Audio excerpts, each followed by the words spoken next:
ايه يا وفاء، خلصتي يما السلطه؟ يا ماما خلصت. طب يلا عشان احنا قاعدين بره. طيب. خلاص يا حبيبه قلبي، هاتي كده، هاتي حطي المعلقه هنا. تعالي اقفي ورايا كده وامسكي الصينيه عشان نحط. امسكي يما. ايه يا جماعه انتوا لسه ما خلصتوش؟ خلاص اهو نحط خلاص الاكل. انا عارف انت عامله ايه؟ حطيت على الطاوله اهو. خلاص اهوت، والكبده بتخلص والمكرونه. كبده ومكرونه؟ يعني انا عازم اخواتي وامي قلت لي كبده ومكرونه يا هدير؟ طب انا هعمل ايه؟ ما انت مديني ايه 250. المشكلة يا ماما؟ هو انت بتستعبطي يا هدير؟ هو ايه اللي بستعبط؟ انت مديني 250 جنيه. طب ماشي، ما كنت تجيبي اي حاجه غير الكبده يا هدير. طب ما انا كنت ماشي نفسي يا اجيب ايه؟ بابا ماما استلفت اللي انت متعرفوش، استلفت فلوس تاني على الفلوس اللي انت مديها لي. ولا ايه اللي وفاء بتقولي ده يا هدير؟ انا ما استلفتش من حد غريب، من عند امي يعني. انا خدت 200 جنيه من امي كمان. امك؟ ايوه يا عبدو. انت عايزه تطلعيني صغير قدام اهلك؟ ان انا مش معيشك وبتستلفي عشان تاكلينا؟ لا انا مش عايزه اطلعك صغير ولا حاجه. طب ما انا هعمل لك ايه طيب؟ احنا اخر الشهر وقلت لك ما تعزمش اخواتك ولا امك دلوقتي.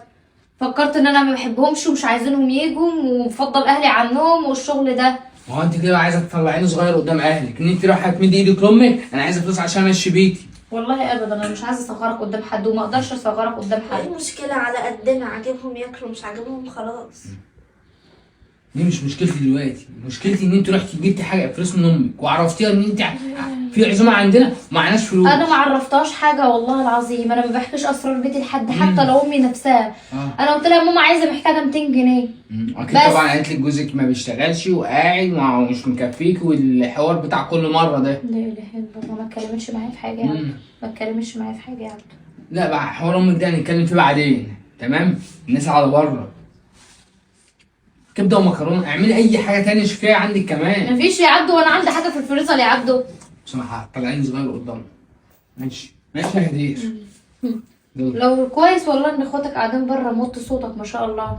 انما لو ما كانوش هنا كان زمانك فرجت عليها امة لا اله الا الله كلها. يعني اسمعهم يعني ان انا بتخانق معاكي؟ لا ما تسمعهمش. انا عايزاك كده دايما، انا عايزاك كويس وهادي، مش تعلي صوتك ولا تحترم اخواتك واحنا دايما تقل مننا. اسكتي بقى خلاص. يلا جهزوا الاكل عشان الناس اللي قاعده بره دي.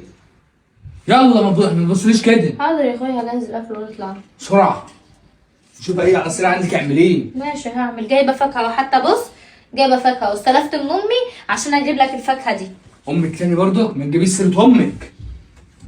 يلا.